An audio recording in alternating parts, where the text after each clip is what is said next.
What's going on, Reef Builders? I'm Jake Adams, and we are back at the studio to do some modifications to the Reef Octopus 36-inch sump video that we shared a few days ago. I want to thank everybody for commenting on that build video, because it was really rewarding to get everything concentrated, like I said, into a brand new sump.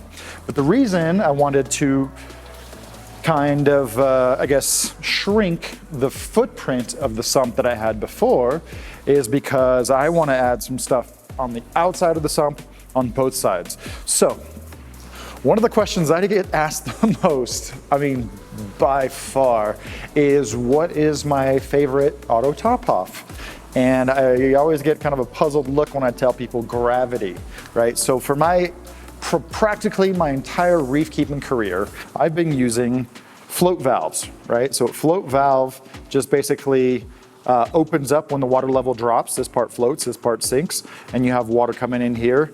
And I don't know why people are so skeptical. Even Evan, the cameraman, doesn't use one. They're skeptical that gravity or that this would actually close off the water. But this is what I use around the entire studio. Because if you have one auto top off device, in my mind, you have 4 points of failure, right? So this is the typical switch that you would find in a auto top off solution, an auto top off product per se. So you have the float switch that can stick. The optical float switches can get dirty, so that's a float switch. The pump has to come on to feed it. The controller has to do everything right between the float switch and the pump, and then the power supply. So that's the power supply, the pump, the controller, and the switch. That's 4 things that can fail. And if you multiply that by a dozen aquariums, man, I'll be fixing an auto top-off device every single week. So for this video, we're going to be installing a gravity-fed float valve onto the fish aquarium. It's gonna take a little bit of drilling. Let me show you what we have over here. So I got the drill pretty much all set up. This is a classic kind of auto top-off reservoir. So it's got like just a window here. This was made by ADHI, Aquatic Design Habitats Incorporated, which is no longer with us. So normally this was set kind of low, and there's a bulkhead here where I used to use an classic ATO device. But we're going to use this as basically a gravity-fed draining ATO reservoir to get into this aquarium. And then this is a random block of acrylic that we're going to use to support this, so it's a little bit higher in the stand. So pretty much to install the gravity-fed automatic top-off, I need to do 2 things. Basically, I just need to drill the sump, and I'm going to drill the bottom of this, which I don't usually do. I'm gonna drill the bottom of this so there's just as much volume as possible. And there's already some holes in here that I can pass through the feed. So let's get started on some drilling. Actually, before that, the only thing to really consider about an auto top-off is you wanna make sure to kind of keep it away from the pump, right? So the only thing that can really happen to fail is either the float switch will get stuck on because something's under it, or stuck off because something's just kind of wedged against it, right? So I've actually made a space right here, so I'm gonna drill right here. You can almost kind of see right there that my water level is low. So I'm actually gonna be able to do this without even turning anything off. So let's get to drilling, and then as soon as it's done, we should be able to just put the reservoir inside, turn it on, and then this tank will have a foolproof auto top-off solution. No ties, no price, no need,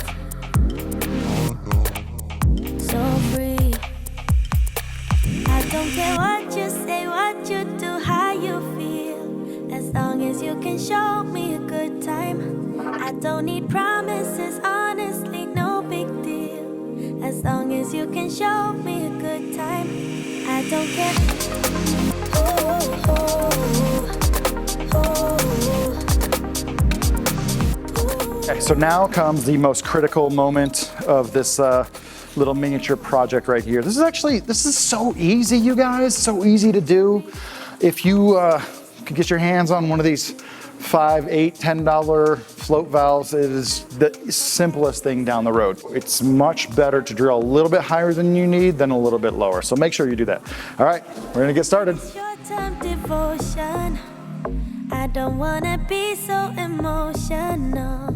Just wanna dance, want a simple romance. Nothing more, nothing less from you. No ties. So it occurred to me while I was doing that you never should drill any tank or sump while it's full of water and electricity. Definitely, if you can, it would be much better and cleaner to drain your sump and pull it out or do it all in advance. I would have done it in advance, but I would try to package the previous video all in one. So now is the moment of truth when we start assembling some stuff and see if we got it right. Okay, another pro tip is just to make sure that the gasket always goes inside the tank or in the wet side. So we're gonna test fit this real quick. Haven't even tried it yet. And that feels pretty good. This is a small little, I guess, 1/4-inch little bulkhead that's got push connect fittings on both sides. There we go. Oh yeah, that feels pretty good. So another pro tip about bulkheads and fittings is they should be hand tight only. I think the general rule is hand tight, and then if you use a tool, don't do more than a 1/4 turn and just kind of feel the resistance. And because I already hand tighten it, I know that that's enough. You can use anything to elevate your water reservoir. You can use cinder blocks. I just happen to have this kind of square shape here.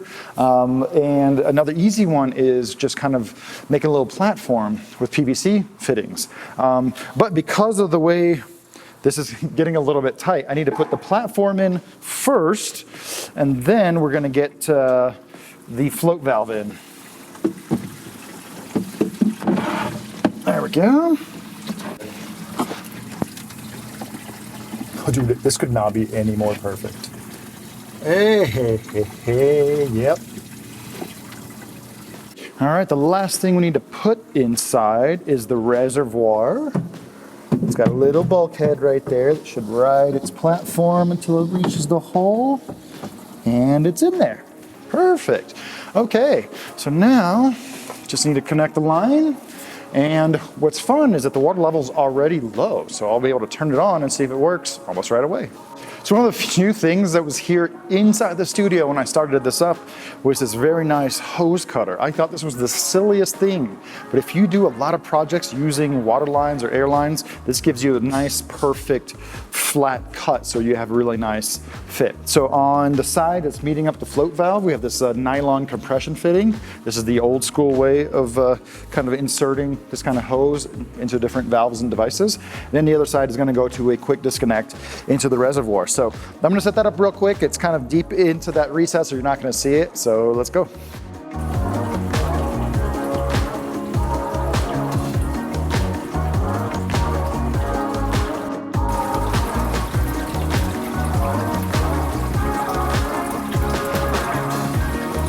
Thanks you guys for joining us on this quick video tutorial on how to set up a gravity float valve. It was a lot harder to do it the way we did after the sump was installed.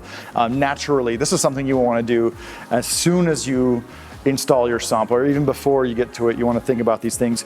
A few things. The reservoir can be anywhere. It doesn't have to be next to the sump itself.